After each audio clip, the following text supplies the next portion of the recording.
I mean, Well, we'll find out here. Yeah, just go ahead and move that over to the other screen. And Just drag? yeah, just drag it over.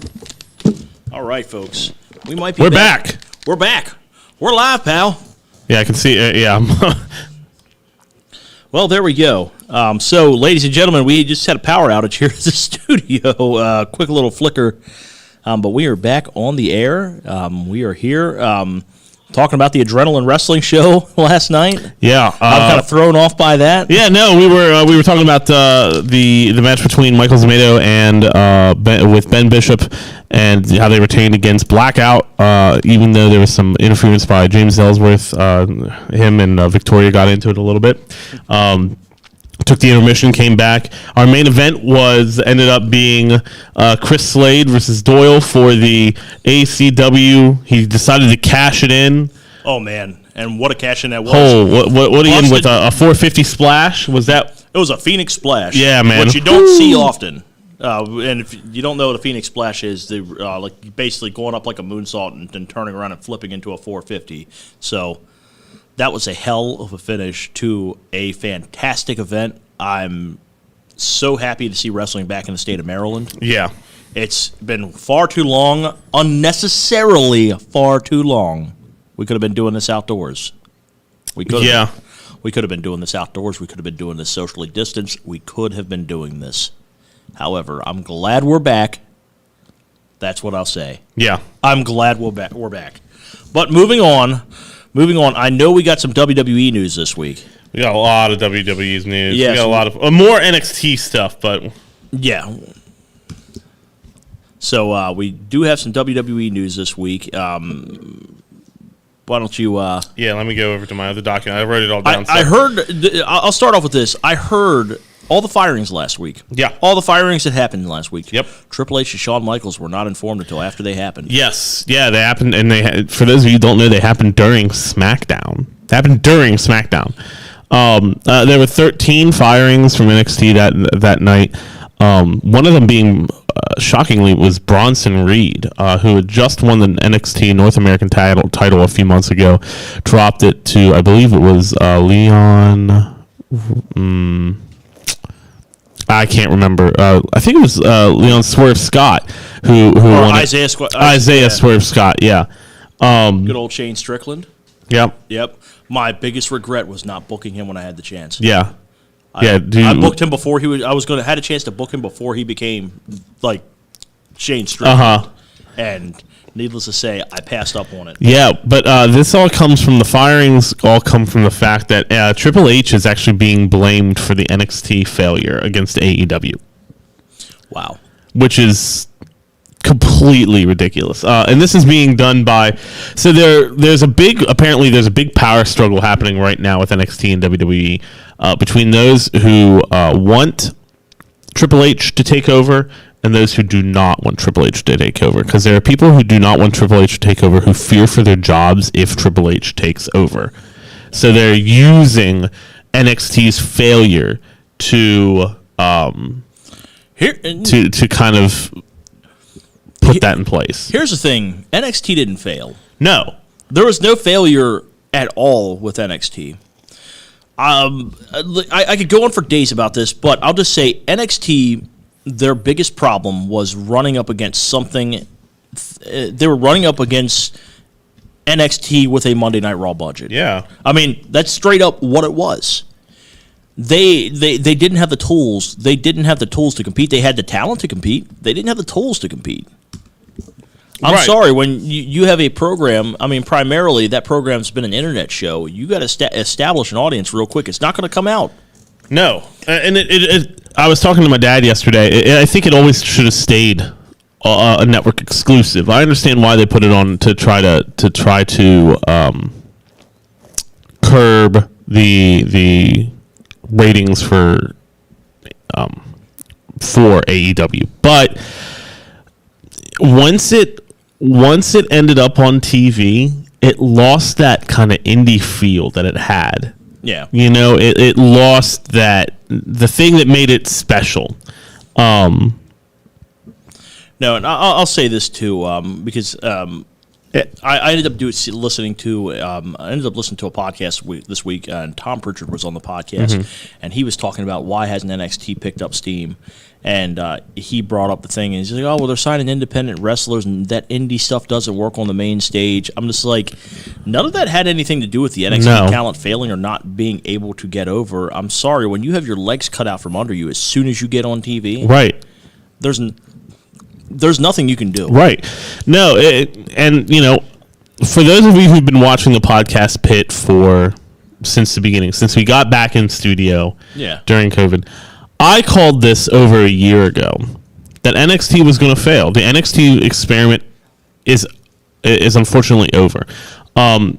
Especially if I told you and Kyle this week, if Adam Cole ends up not signing with WWE and ends up going to AEW instead, that is a huge hit for NXT.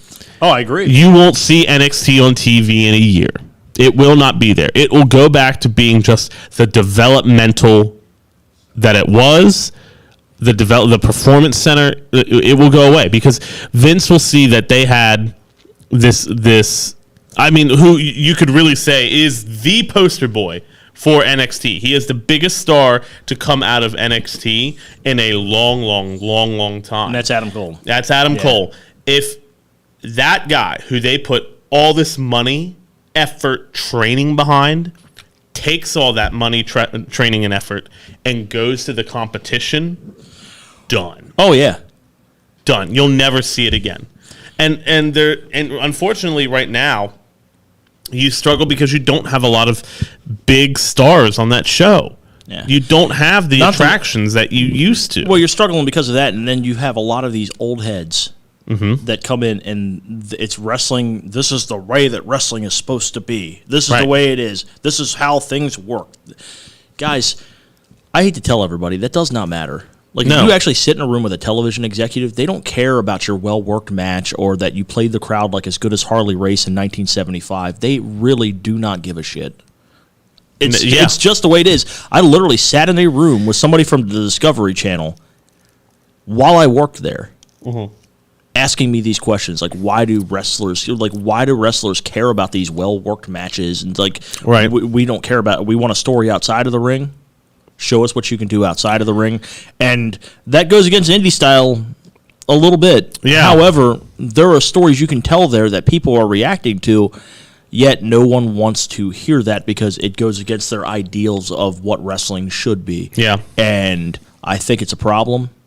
It's honestly, like, we need these people that are living in 1985, we need to get them out. Like, they have no place in the business anymore. Yeah.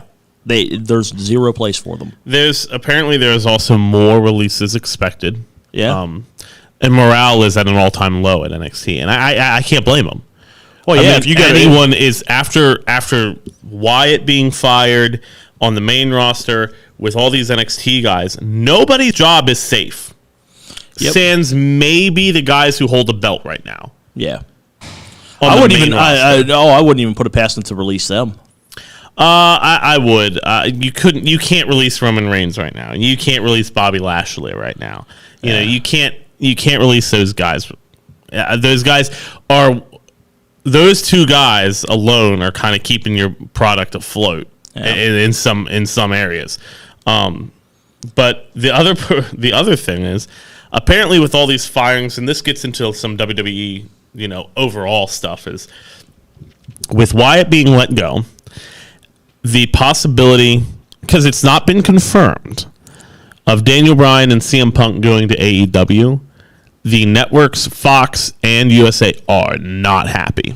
As they shouldn't be. Especially with the CM Punk thing is not a huge deal to them, but the Daniel Bryan thing, him leaving and possibly going to AEW, is very upsetting. Apparently, the networks are really not happy with that. And why wouldn't? And why wouldn't they be upset? I mean, here's a guy that his wrestling ability got him over. Right. He ended up connecting with the audience. Mm-hmm. Once he connected with the audience, he was able to basically, kind of branch out and do some of these reality shows they had. I mean, he was on Total Divas and Total Bellas there for a bit, which I'm sure expanded his audience and expanded his fan base. This is a guy that they put significant resources and money behind, and now he's not there because... Much to their chagrin. Yeah, I know. They didn't want to do it. No. They ended up having to do it. Right. Because of the fan reaction, which we're going to get a story about that later. And yeah, I know we just spoke highly of Triple H, but I've got a little bone to pick. Oh, go ahead. I know you said you had something to say. Oh yeah, I got a little bone to pick. You got a little shoot going on here? Yeah. So like you look at this stuff and you're just wondering like who the hell's making decisions? Right. I've never seen a company literally like, oh hey, we really love this. Oh yeah, well I'm not giving it to you anymore. That's what it seems like. And speaking of that, the lesson of don't get yourself over rears its ugly head again. So Zack Ryder, or Matt Cardona as we call him now. Yeah. Matt Cardona goes on a wrestling podcast this week and talks about how Triple H kind of I shit on him for making the Internet Championship and saying, hey, if you would have done that back in the day, the boys would have kicked you out of the locker room. He responds that the locker room loves me. He's like, oh, well, maybe that's why attendances are down and all this stuff. Guys, anybody remember Zack Ryder's push back then? Oh, yeah. How for a year he was over getting loud reactions on house shows, loud reactions at live events, still was basically kind of pushed down until they had to do something. Like Vince went on vacation one week and somebody made the conscious decision to put the U.S. title on him. Yep. Since him and Dolph Ziggler were hyping up a year-long, it was a year-long rivalry on the internet. They were hyping it up. Vince comes back from vacation and finds out they put the belt on Zack Ryder and immediately squashes it. Triple H goes out and says, that internet title is disrespectful. The internet title that he created for the show, which is totally BS. It was strictly for a reality show. It got over, so he started taking it on the road. Saying the internet title's disrespectful is like saying the $1 million belt's disrespectful. It's just not, it's not even in the realm of, that's not a thing. Yeah. I don't know why you would say that. Other than to justify your narcissistic point of view. However, I think it's because he didn't think of it himself. Mm-hmm. It's the fact that Trips didn't think of it, and it was a good. The Internet Champion. It's like the old television championship. Yeah. I like the idea of an Internet Champion because TV is not king anymore. The internet is. Remember one of the biggest things that was over in the Attitude Era, the Hardcore Championship? Yeah. And that was made specifically for Mick Foley. Right. It was something that was made to get him over. Yeah. It wasn't supposed to mean anything, but it got over, so they started defending the thing and, doing whatever with it. I'm sorry. Uh-oh. What? My dad said, excuse me. I don't know what he's referring to. I wasn't watching the comments. Oh, probably your comment about the people from the 80s need to get over it. That might have... Yeah. I love my dad. We had a conversation. I was telling you and a couple other people today about how he talked about wrestling and stuff. He is very much in the old school. I'm from the point of storytelling and stuff, I get it, but when people are going out of their way to say, no, you need to do it exactly like they did in 1985, they don't want to adapt. That is my issue with this stuff. It's adapt or die. Yeah, I mean it really is, and it's a business. Wrestling is a business. You have to evolve, right? And you have to do what you have to do, whether you like it or not, to make money, to get views, to get Yeah, and this is one reason. I think I have such a huge problem with Jim Cornette when he goes on his podcast and just literally, if they didn't do it exactly like 1985, it's not good, it's horrible, or you're killing the business, you're doing this. No, they're adapting to a contemporary audience, and things have to be done differently in this day and age in order to connect with not just the lapsed fan, but the new fan as well. Right. You do something like you did in 1985, then there's not going to be any new fans coming to this business. It's just not going to happen because a lot of them are going to be turned off by it. Right. It's going to happen. And here's the thing. Everything is a pendulum. Yeah. Eventually, it's going to swing back Yeah. to that type of stuff. But right now, it's not. It's new. It's fresh, he's not a big fan of Dad is just like Cornette in the fact that he hates Orange Cassidy. Yeah. Hates the gimmick. Like I don't even think it. Granted, the gimmick, even from a regular wrestling standpoint, I can see how fans would be turned off by that. Right. Especially the hardcore wrestling fan. I can see right. it. However, like somebody that's watching wrestling for the first time and they see this guy and it's just like they think it's hilarious. Get it. Oh, they get it. It's like it's literally a guy that woke up and was like, "Man, I got to wrestle today." Right. like it's just like he's. And having been in the business, you've probably met that guy. You've probably been that guy. I've been that guy. So, yeah. I've been that guy. It's just like the guy that's tired woke up. He's like, "Oh shit, I got to wrestle today." Yeah. Like everybody's met that guy at work. And I'm that guy at work. Yeah. No, but like everybody has met that guy at some point in their life, and he just took that guy and basically portrayed him as a professional wrestler or TV. Right. It's damn near brilliant when you think about it. Yeah. Will Nave's asking me as a teacher. What's that? Yeah. Well, that's why you got out of it, Dad. That's why you retired. Thoughts on the new Cody Rhodes? I haven't watched the new Cody Rhodes show. I don't have cable, so I gotta go find ways to. I don't do cable. Man, they are really they're really trying to be Triple H and Stephanie, aren't they? Yeah, I like Cody. I do, but here's I'd much rather watch a show about Cody and Brandy than watch Triple H and Stephanie. I cannot stand Stephanie McMahon.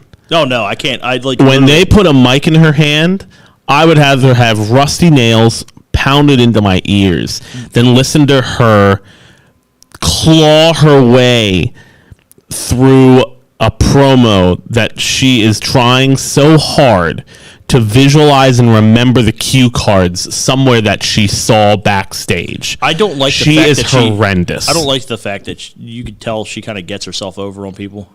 Yeah, granted, it's the boss's daughter, so that's going to happen. But I've seen that happen on television, and I'm just like, one of my favorite moments will always be when Dusty put his hand in her face when he was talking to Triple H. Was the last time we saw him on WWE TV. Yeah, and it was in. And they took it too. He's like, "That's too far, old man." It's like, no, it's not. It's the character. It sounds like I can't stand it. Yeah. Brian Carball, no. Enough said. So let's move on. Let's move on to some AEW news. Well, Nave, I'll start with Rampage. Yeah. Just so we kind of work backwards this week. AEW Rampage was last night. First AEW Rampage, and what a good show. Right out the gate. Yeah. Right out First the gate. match, you had Kenny Omega versus Christian Cage for the Impact and TNA championships, and a great ending. Don Callis distraction of the ref while Kenny tried to use the chair on Christian. Christian reversed it into a kill switch, spiked, and Omega took a great spike into the chair. He threw the chair out. 1, 2, 3. Christian Cage is your new Impact and TNA champion. I think this is a great setup for All Out when he challenges for the. I'm assuming he's going to challenge for the AEW championship. Yeah, and at this point, it would make sense for him to not win that. Yeah, and that way you want to see Christian succeed because he is. Yeah. He is newer. It's his first. You could really say it's kind of his first big match in AEW was last night. Yeah. And he won it. Yeah. He won it. He kind of played Omega's game and beat him at it. It's good storytelling. We had Miro versus Fuego del Sol for the TNT Championship. Miro wins, but after it was the really cool moment. Tony Khan and Sammy Guevara came out and physically offered him a contract there in the ring on Rampage, to which Fuego, of course, said yes. Fuego del Sol, who has gotten hugely over the last couple of weeks, on Dark and on Dynamite. Good match there. And then we had our final match was Britt Baker versus Red Velvet in the AEW's Women's Champion. Another good match. Of course, Britt Baker winning. Being I'm in Pittsburgh. Yeah. They're in Britsburg. In Britsburg. They're in Britsburg. Of course, she's going to win. Now I have to find the tweet because I retweeted it this morning. I found it sad and hilarious all at the same time. Let me find it. It was about the amount of actual wrestling on 2 shows this week. AEW Rampage, a 1 hour show. 1 hour because commercials and stuff was on TV, TNT. 28 minutes and 2 seconds worth of wrestling. Okay. Yeah. WWE SmackDown, a 2 hour show, probably roughly an hour and a half, more like it after commercials. 27 minutes and 19 seconds of wrestling. AEW Rampage did more actual professional wrestling in 1 hour than SmackDown, which I do like. You have to understand. It is the best show. It's the best wrestling show. It's the best consistently good wrestling show every week. Less wrestling than a 1 hour show that only had 3 matches. That's insane to what are you doing? Now, granted, SmackDown last night started off with a hell of a promo battle between John Cena and Roman Reigns. I'm glad they're finally the build up for this match has not been the greatest. It's been a little hot and cold for me. Last night has sealed it. Apparently, they didn't even talk to each other. Cena and Reigns didn't even talk to each other before. They didn't see or talk to each other before SmackDown last night. Opened the show, went out there, and just started tearing into each other. Oh, it was good. It was good. It was good. John Cena, though, with the line of the night, looked at Reigns and said, "You almost ruined Seth Rollins," and he said, "You ran Dean Ambrose out of WWE." On live TV, I was flabbergasted. I was like, "That is awesome." So it sounds like they're really just kind of letting Cena do what he wants. Which it's Cena. He carries your company on his back for absolutely. A decade at least. Cena can say what he wants now, right? Cena, he is one of the greatest. He is one of the greatest of all time. Yeah, I will say that now. Took me a long time to realize that. Yeah, I will say that now. He is one of the greatest of all time. He's not the greatest of all time. I honestly think he deserves. If on a wrestling Mount Rushmore, I think he's on it. Yeah, as much as I kind of hate my former self would hate to admit it. It's got to be him, Hulk Hogan. Steve Austin's got to be on there. Right. And Flair. And he's honorable mention for Flair. Really? Yeah, because you got to put The Rock on there. Yeah. We've had this debate before, but my reasoning for putting Ric Flair on a Pro Wrestling Hall of Fame is The Rock only did the WWE. Yeah. Ric Flair was a draw in any promotion. That's true. And every promotion he went to. Okay, I'll give you that. That's just my thought. If it was a WWE Hall of Fame, I would totally put The Rock on there before Ric Flair. Yeah, but on pro wrestling, on a pro or Mount Rushmore, I got to put Flair on there over The Rock. I think The Rock and Stone Cold could actually be one or the other. Yeah, because they ran it a lot at the same time. They were dependent on each other. They really helped get each other over. Flair would not have been Flair without the supporting cast. I'll give you that. Yeah, that's absolutely true. No, because the NWA just had a fantastic undercard. They had guys. Yeah. They had ring mechanics that could just make anybody look good. So having Flair there on top that can complement all of those people. However, they're probably putting in the majority of the work and whatnot. Right. Speaking of Ric Flair, yeah, there is a small rumor that has gained some steam over the last couple days that he may be coming to All Elite Wrestling. Yeah, which is not shocking to me. Andrade El Idolo said in an interview, I think it was this week, that his dream is to have his family in AEW. His family, including Rush from Ring of Honor, Yep.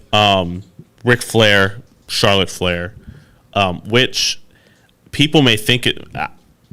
I don't think Charlotte Flair eventually going to AEW is out of the realm of possibility. Not anymore. Yeah. Not anymore. If we would have said that a year ago, I'd be like, no way.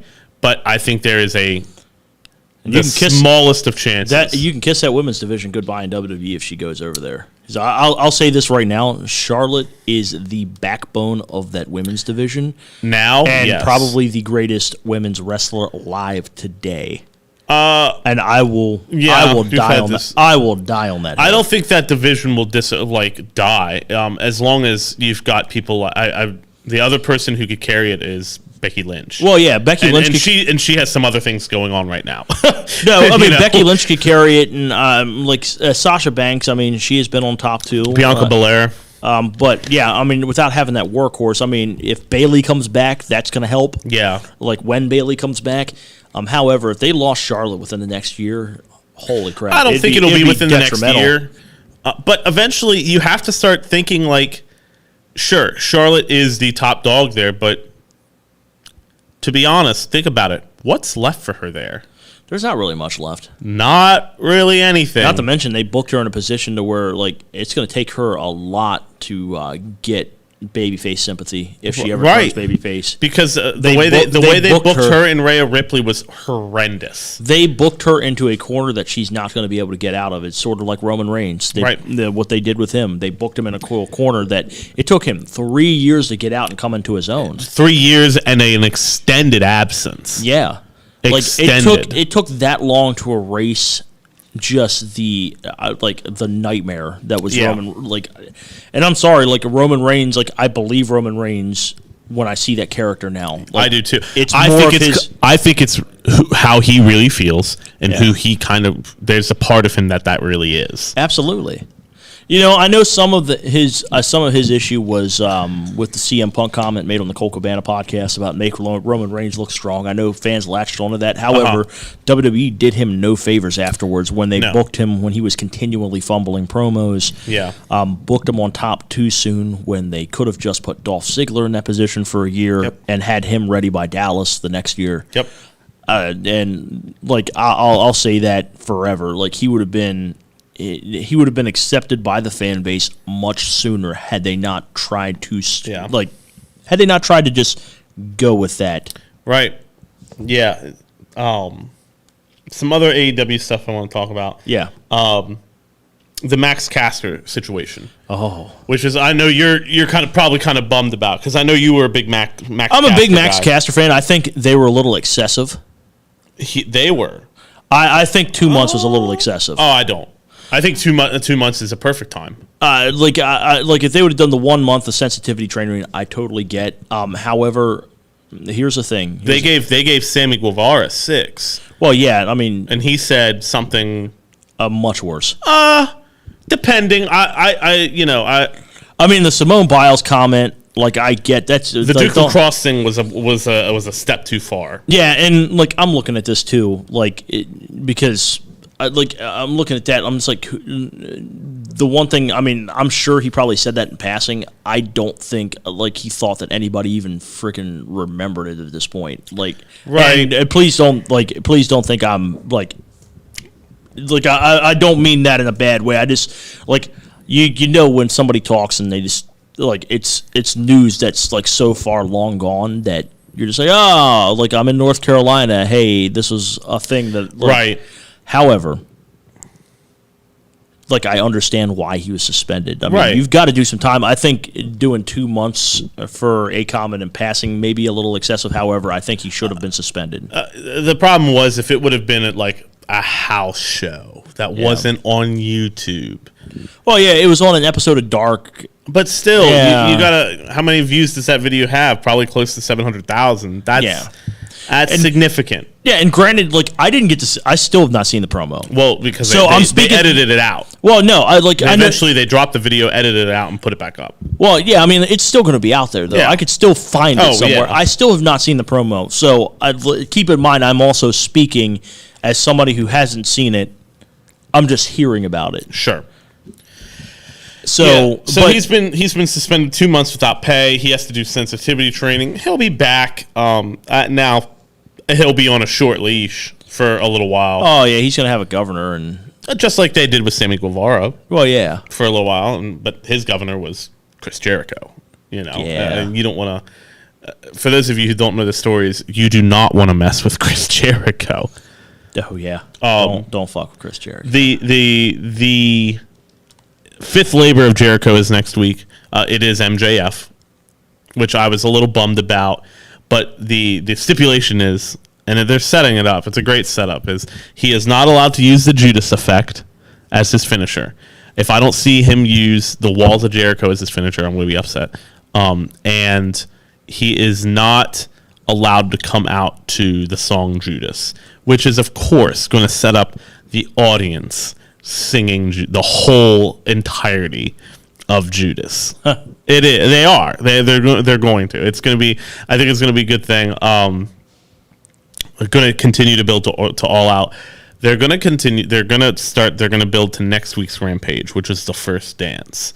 Yep. Which is the rumored debut of CM Punk. It takes place in Chicago. If they don't deliver Punk at this point, they're in serious trouble. Yeah. I think if Punk wasn't coming in, what happens if they flip it on everybody's ears and they just debut Daniel Bryan? I don't think that'll be what happens. I think the Arthur Ashe Stadium show is where they're going to debut Daniel Bryan. Yeah. I think that's their biggest audience. I think that's going to be the one. I could see them flipping it on the ears, and that's the only way that people would be happy. Or if something. I don't, because they're in Chicago. Yeah, and Chicago is a notorious CM Punk town. CM Punk, a notorious wrestling town for hijacking shows, being one of the loudest audiences you'll get, being one of the most passionate audiences you can get. But here's the thing, people are still kind of worried. Oh, what if he doesn't come in? If he wasn't coming in, I think they would have said it. They were like, no. He's not coming in. Someone would have said, we're not. He's not coming in. Yeah. Because remember, there were the rumors of him coming in when they did All Out the first time in Chicago for the very first time, and they were like, no, he's not. No, he's not. And people were like, he's coming in. No, this time it's been strictly, I'm not allowed to comment on that. No comment. I'm not allowed to talk about that. I would love to see a situation. I know it's not going to happen, but I would love to see a situation where you got CM Punk, then you got Daniel Bryan in a couple of weeks, and then all of a sudden Brock Lesnar. I was just thinking that, man, dude. If you got a group of that trifecta coming in and just to go against the elite. Oh yeah. Oh my God. Yeah. Just think about that. If they could somehow pull off the Brock Lesnar get. Yeah, it'd be major for them. Oh yeah, that'd be off to the races. Honestly, that would Vince would think that would be the first time I think Vince would see them as competition, because Vince doesn't view them as competition. Yeah, they're going supposedly. To be. They're going to be. Yep. No, and granted, the only way I could see him not I don't even believe it, because the only way I could see him not viewing them as competition is if he knows something that they don't know about where the industry is going. I know there was the thing with TNT a couple of years ago where they were trying to merge with Peacock, where they basically NBC Universal would buy Warner Media, which would cause a conflict of interest, which would eliminate them. Right. However, I don't see that happening now. No. Yeah, I really don't see that happening now, because at this point, they can go acquire minor subsets, and make that happen now, but. They're going to be competition, right? It's not an if, it's a when. Yeah, it's a low blow. Brian Carver said then you would have some real wrestlers there. We talked about this yesterday. I'm not going to get into this with you again, Dad. Yeah. Not on the air at least. No, the thing is, I really like right now, and I would hate to see disappear, and that is. On any given night on either AEW or even an Impact, if you haven't watched Impact in a while, please give it another shot, because right now it's some of the best it's ever been. Yes. But on Impact the other night, you had mention of the NWA Empower. They're all female.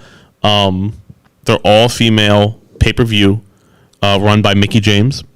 You had mention of New Japan Pro Wrestling with Jay White and Chris Bay of the Bullet Club now. You had mention of Dynamite. You had mentioned AEW Dynamite. You had the mention of Triple Mania today. I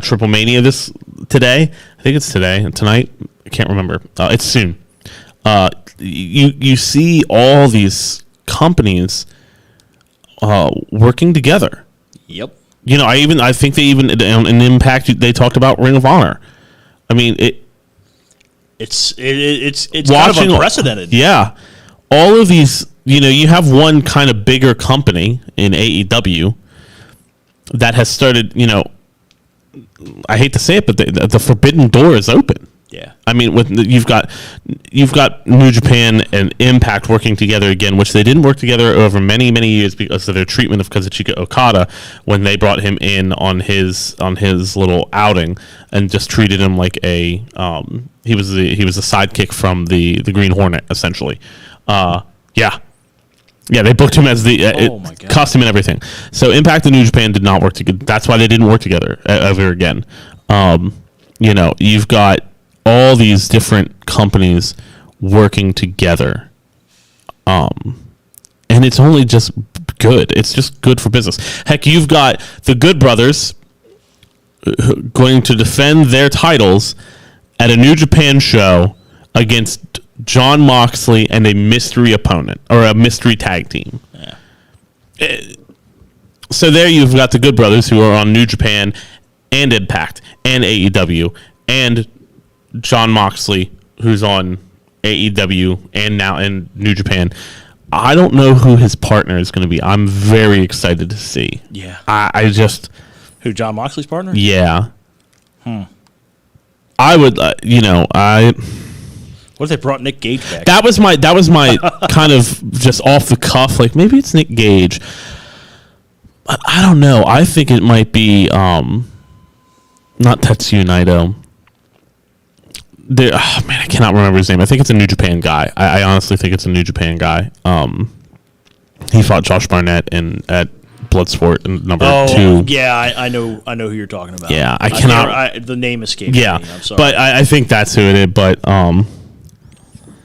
yeah, just like the original NWA had all the smaller territories under it. Exactly. You're seeing kind of unfortunately, you're seeing a resurgence of kind of a territories, an international system. Yeah, and unfortunately, WWE is going to miss the boat on it. Yeah, they are their own island. And they are not going to work with anyone else because they are the best. They're the biggest. They're the baddest. You also need to realize, too, like they're still stuck in the mindset of what cable television did to wrestling in the 80s, where there had to be a national company. Right. Somebody was going to do it if it wasn't Vince. Right. Somebody was going to know, like, oh, hey, we're going to have to go national. Yes, Michael Fox, Minoru Suzuki, thank you. Yes. No, so somebody was going to go national, but now we're in a situation where social media, where everybody knows everything. Like every company out there, if you think about it, they have distribution for national television. Yeah. With YouTube, Vimeo, whatever video sharing sites that you use, yeah. You can broadcast Fight TV. Yeah. I mean a lot of stuff airs on Fight TV. Yeah, but you can broadcast your stuff nationally at this point. Internationally. Yeah, really. I mean it's not like it used to be where if you wanted an audience, you had to be on national TV. That no longer is That's the case. Over. Those days are over. Any small indie, large indie, big indie, whatever, can go live on Facebook. Yeah. Any can go live on YouTube, on Twitch. They can record it and get it on Fight on YouTube. You no longer have to have cable to watch wrestling. Yeah, and if you know how to manipulate that, like you can get an audience that way. Right. You can get an audience that way. I mean, especially if you're running a good product and you know how to reach people, it's going to be easy for you to get an audience. Yeah. And I think that's why, that's a big reason why all these companies are working together right now, because it benefits them. Right, because how many viewers You know, I mean, crap. Nick Gage was just on AEW and possibly brought some viewers from GCW over, and vice versa. You know, a rising tide is good for all ships. Yeah, I agree. You know, and all this working together, you know, is hopefully everyone's growing. Absolutely. Everyone's, and I think they are. I think there is a lot of ratings going up. You know, Impact's ratings are going back up, stuff like that. Although Impact is not very accessible, there are ways to watch it. It's just not a national TV thing. And they're kind of the ones that are kind of leading the charge, in my opinion, with the not being on TV at all. You know? And they've got lower ratings, but they're growing. They're growing. That's the important thing. They're growing. Yeah. So I think the last thing we got to talk about is some Voltage stuff, dude. Yes, we announced a little something last night. Yep. Why don't you go ahead? Do you want to go ahead? The official announcement will be coming Monday, but we did announce. We have a tentative agreement for television distribution in Washington County. Yep. We're going to be putting out some more information about this week. However, one of the first things that we're going to do for the television is we're going to be taping some television October 16th here in Hagerstown at 7:10 in conjunction with Adrenaline Wrestling. We have Carlito and Boogeyman coming in for the show. There's going to be some more information within the coming weeks here about this. However, this is a huge step forward for us. Yeah. Especially with the August 28th and the huge September 18th show that we're going to have planned. And guys, I've kind of told people, like, I've heard a couple people say, you guys are having two shows close together. Yes, it's because it's a makeup show, but I kind of view it as a two-part show instead of two individual shows. I really do view it as a two-part show. Stuff that happens on the 28th will directly affect the 18th. Yes. And will continue on the September 18th. If you don't have your tickets, please go get your tickets to the 28th show. If you can't be there on the 28th, you do not want to miss the 18th, the September 18th show. That's going to be a huge show. We've got some more announcements coming up, some talent announcements I think you guys are going to really be excited about. I mean, we've only had 2, and we've gotten some great feedback already from the talent announcements we had. But at the 28th show, Nunzio is going to be in action. We've got Blackout in action. Jacob Edwin, Corey Bush, Sickened, Max Morrison. I mean, it's a stacked card. And then the 28th then the 18th is going to be even bigger than that. So please get your tickets. 28th is at Bad Habits in Martinsburg. The 18th is at O'Connell's in Martinsburg. And you can get those tickets at VoltageWrestling.com. This is going to be an exciting few months for Voltage Wrestling. So I see Captain Decapitate, my big man, is coming on August 28th. Brian Carwell retorts with Captain Crunch is going to introduce his first mate. Yeah. I'm wondering who it's going to be. Like, he's real serious about this. He's not happy. No. He's not happy. That's not good for anybody. No. I've seen him normally it's like, hey, I know he's taking some digs at me, but he's not happy. No. I wonder what's going to happen. Yeah. So, guys, we're, like Mike said, we're going to be doing some stuff here in Hagerstown, October 16th. Another bit. It's going to be a good time. Filming some TV stuff that day for some stuff for TV. It's going to be a good show. Carlito coming in, the Boogeyman coming in. Joint show with ACW, who just, like we said at the beginning of the show, had a heck of a crowd last night. A rising tide is good for all ships. Absolutely. I'm excited going forward. It's big news for us, getting a sort of it's big news. TV for us. Yes, it's big news for everybody involved. Yeah. I'm excited to see it. I'm excited to be back out there, man. Yeah. It's just a great feeling to be back out there in front of live crowds, performing, and I'm excited for what the future brings. Yeah, me too. But all right, ladies and gentlemen, I think it is time to wrap this one up, put a bow on it, so to speak. For myself and for Rennis Carball, we will see you next week. Same podcast time, same podcast channel. Oh, you can just go ahead and stop streaming. Got the intern back there today. Yeah, we're good.